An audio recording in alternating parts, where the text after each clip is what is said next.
प्यारे बच्चों नमस्कार। आज के इस ऑनलाइन वीडियो लेक्चर में आपका स्वागत है।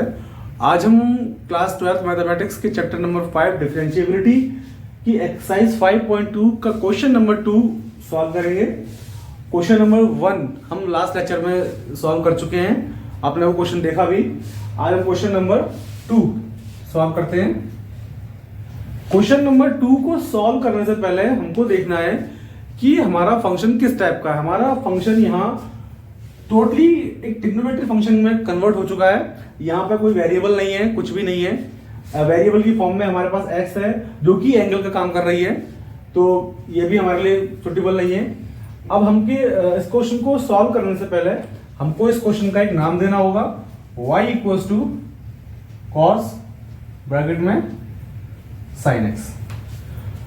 तो स्टूडेंट्स, लास्ट वीडियो में हमने क्या देखा कि हमने जो क्वेश्चन सॉल्व किया था साइन ब्रैकेट में एक्स स्क्वायर प्लस 5 को जब हमने सॉल्व किया तो वो सॉल्यूशन केवल और केवल एक सिंपल और ट्रिकी मेथड से हमने सॉल्व किया था। आज इस क्वेश्चन को जब हम सॉल्व करेंगे तो हम जब सॉल्व करेंगे तो हम इसको शॉर्ट ट्रिक या मेथड से सॉल्व नहीं करेंगे। आज हम इसको एक चेन रूल की हेल्प से सॉल्व करेंगे। अब एक चेन रूल हमको समझना है, तो इसके लिए कोई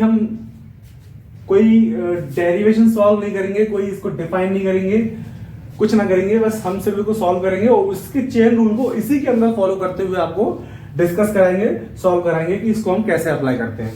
तो let's start a chain rule topic.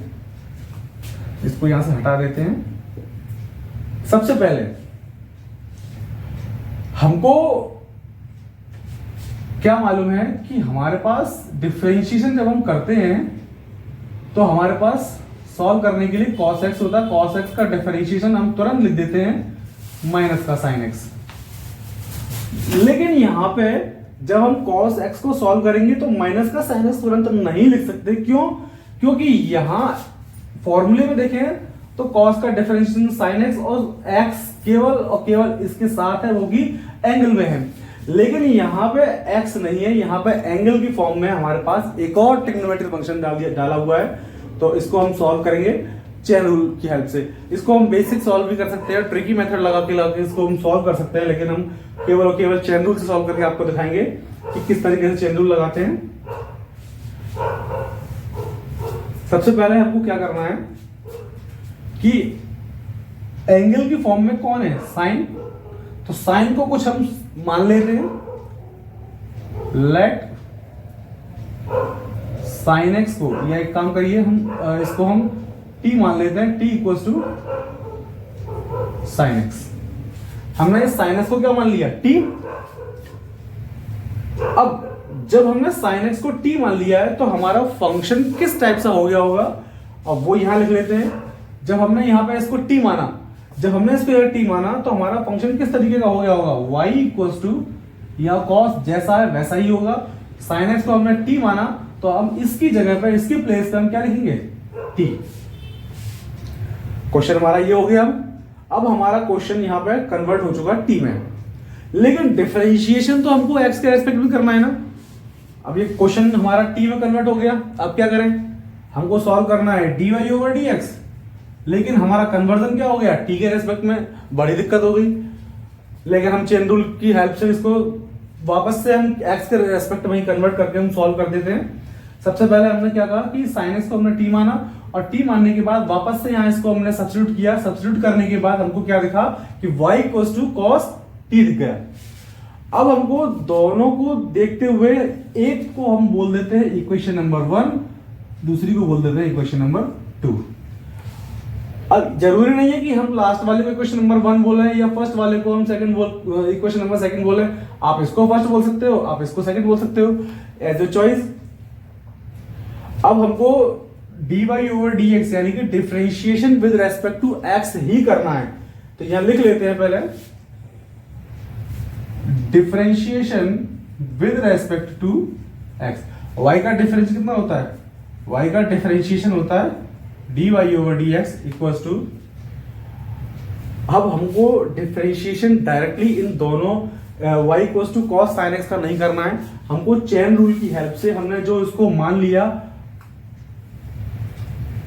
हमने जो भी इसको माना, वो जो 2 इक्वेशन हमने लिखी उसी को देखते हुए हम इस क्वेश्चन को आज सॉल्व करते हैं। तो अब यहां देखिए कि हमारा y किसके रेस्पेक्ट में डिफरेंशिएट होने वाला है, t के रेस्पेक्ट में। तो जिसके रेस्पेक्ट में जो भी डिफरेंशिएशन होता है उसको हम किस तरीके से लिखते हैं, जैसे y का डिफरेंशिएशन हम x के रेस्पेक्ट में करेंगे तो हमको x के रेस्पेक्ट में डिफरेंशिएशन को सॉल्व करने से पहले हमको मालूम होना चाहिए कि हमको उसको लिखते कैसे हैं। तो जब भी हम इसका डिफरेंशिएशन करेंगे तो हमको x के रेस्पेक्ट में जब सॉल्व करना है तो लिखते हैं dy/dx। अब इसका हमको डिफरेंशिएशन करना है t के रेस्पेक्ट में, तो किस तरीके से लिखेंगे, d/dt। रेस्पेक्ट किसके है, t के रेस्पेक्ट में करना है ना।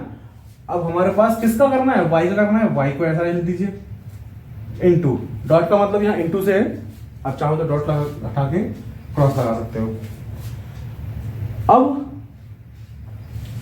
ये हमने देखा कि y को हमने t के रेस्पेक्ट में सॉल्व किया। अब यहां देखते हैं कि t, सवाल का नाम क्या है, t dt।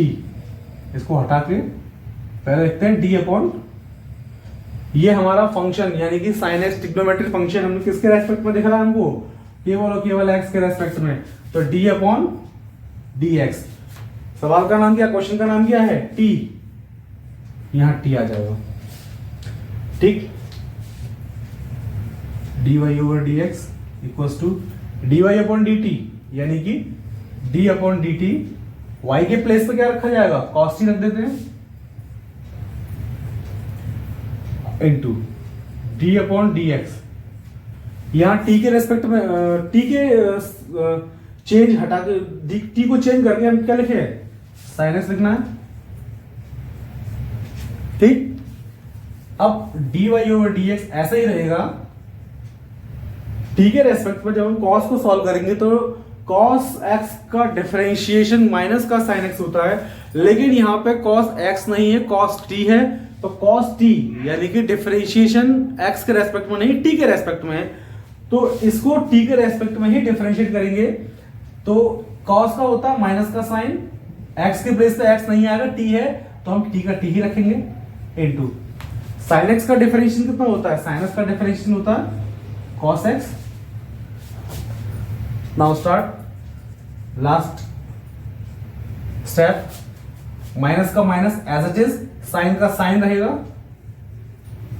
t के प्लेस पे हमने क्या माना था, t के प्लेस पे हमने sin x को कुछ मान लिया था, हमने t नाम दे दिया था उसको, तो ये हमारा sin x ऐसे ही रहेगा। cos x को कुछ भी नहीं करना है, जैसा है वैसे ही रखिए। ये dy/dx पूरा डेरिवेटिव निकल के आ चुका है, किसका, cos into sin x, bracket में